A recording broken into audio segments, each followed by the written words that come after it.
ಹುಬ್ಬಳ್ಳಿಯ ನೇಹಾ ಹಿರೇಮಠ ಕೊಲೆ ಪ್ರಕರಣದ ವಿಚಾರಕ್ಕೆ ಸಂಬಂಧಪಟ್ಟಂತೆ ಬಸನಗೌಡ ಪಾಟೀಲ್ ಯತ್ನಾಳ್ ಅವರು ಸರ್ಕಾರದ ವಿರುದ್ಧ ವಾಗ್ದಾಳಿಯನ್ನು ನಡೆಸಿದ್ದಾರೆ. ಹುಬ್ಬಳ್ಳಿಯ ನೇಹಾ ಏನು ಕಾಲೇಜ್ ಕ್ಯಾಂಪಸ್ ಒಂದರಲ್ಲಿ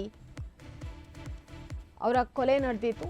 ಈ ಕೊಲೆ ಪ್ರಕರಣದ ವಿಚಾರಕ್ಕೆ ಸಂಬಂಧಪಟ್ಟಂತೆ ಕಾಂಗ್ರೆಸ್ ವಿರುದ್ಧ ಬಸನಗೌಡ ಪಾಟೀಲ್ ಯತ್ನಾಳ್ ಅವರು ಕಿಡಿಕಾರಿದ್ದಾರೆ.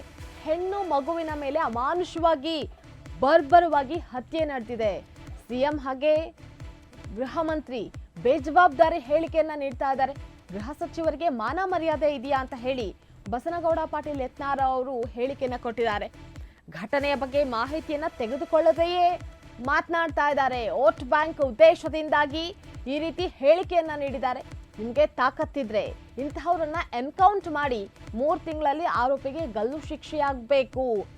ಈ ವಿಚಾರ ಏನಿದೆ ಇದರಲ್ಲಿ ಯಾವುದೇ ಕಾರಣಕ್ಕೂ ರಾಜಕೀಯ ಬೇಳೆಯನ್ನ ಬೇಯಿಸ್ಕೊಳ್ಬಾರ್ದು, ಈ ವಿಚಾರದಲ್ಲಿ ರಾಜಕೀಯ ಮಾಡಬಾರ್ದು ಅಂತ ಹೇಳಿ ಹುಬ್ಬಳ್ಳಿಯಲ್ಲಿ ಬಸನಗೌಡ ಪಾಟೀಲ್ ಯತ್ನಾಳ್ ಅವರು ಹೇಳಿಕೆಯನ್ನು ಸಹ ಕೊಟ್ಟಿರುವಂತಹದ್ದು.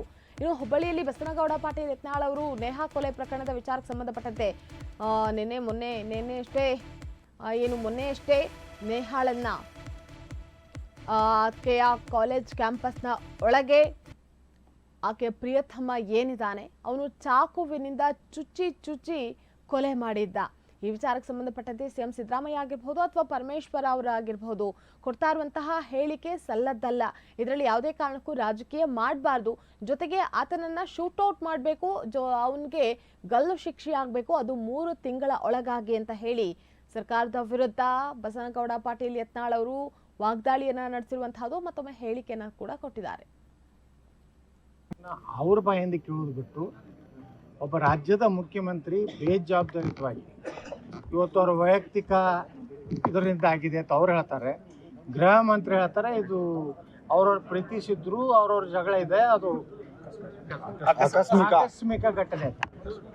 ಈ ಗೃಹ ಮಂತ್ರಿಗಳು ಇವ್ರಿಗೇನಾದ್ರು ಮಾನ ಮರ್ಯಾದೆ ಇದೆಯಾ?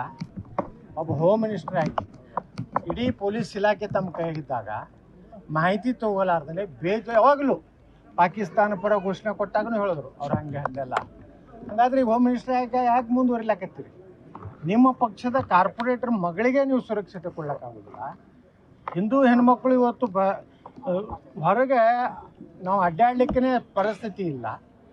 ಇಂಥ ಒಂದು ವಾತಾವರಣ ಒಂದು ರೀತಿ ಕರ್ನಾಟಕದಲ್ಲಿ ಹಿಂದೂ ಹೆಣ್ಮಕ್ಳು ಹಿಂದೂಗಳು ಇವತ್ತು ಹೊರಗಡೆ ಬರಲಾರಂಥ ಪರಿಸ್ಥಿತಿ ಈ ರಾಜ್ಯದಲ್ಲಿ ಒಂದು ರೀತಿ ಪಾಕಿಸ್ತಾನದಲ್ಲಿ ಕೇಳ್ತಾ ಇದ್ವಿ. ಇಂಥ ಘಟನೆಗಳು ಇವತ್ತು ಕರ್ನಾಟಕದಲ್ಲೇ ಇಂಥ ಘಟನೆಗಳು ನಡೀತಾ ಇದೆ ಅಂದರೆ ಇವರಿಗೆ ಕೇವಲ ಮತ ಬ್ಯಾಂಕ್ ಬೇಕಾಗಿದೆ ಹೊರತು ಈ ರಾಜ್ಯದ ಹಿಂದೂಗಳ ರಕ್ಷಣೆ ಮಾಡುವಂಥದ್ದು, ಎಲ್ಲ ಜಾತ್ಯತೀತ ಅಂದ್ರೂ ಎಲ್ಲ ಸಮುದಾಯಗಳನ್ನು ಸಮಾನವಾಗಿ ನೋಡ್ಕೊಂತಾರೆ. ಅದನ್ನು ಬಿಟ್ಟು ಇವರು ಒಂದು ಕೋಮಿನ ಪರವಾಗಿ ಮತ್ತು ಪಾಪ ಹೆಣ್ಮಗಳ ಬಗ್ಗೆ ವ್ಯವಸ್ಥಿತವಾಗಿ ಸಾಮಾಜಿಕ ಜಾಲತಾಣಗಳಲ್ಲಿ ತಪ್ಪು ಅರ್ಥ ಬರುವಂಥ ರೀತಿಯಲ್ಲಿ ಆ ಹೆಣ್ಮಗಳು ಒಂದು ವೇಳೆ ಲವ್ ಜಿಹಾದ್ ಅಥವಾ ಪ್ರೀತಿನೇ ಮಾಡಿದರೆ ಆ ಹೆಣ್ಮಗಳು ಯಾಕೆ ಓಡಿ ಹೋಗ್ತಿದ್ರು? ಆ ಹೆಣ್ಮಗಳು ಯಾಕೆ ಈ ಬಲಿ ಆಗ್ತಿದ್ರು?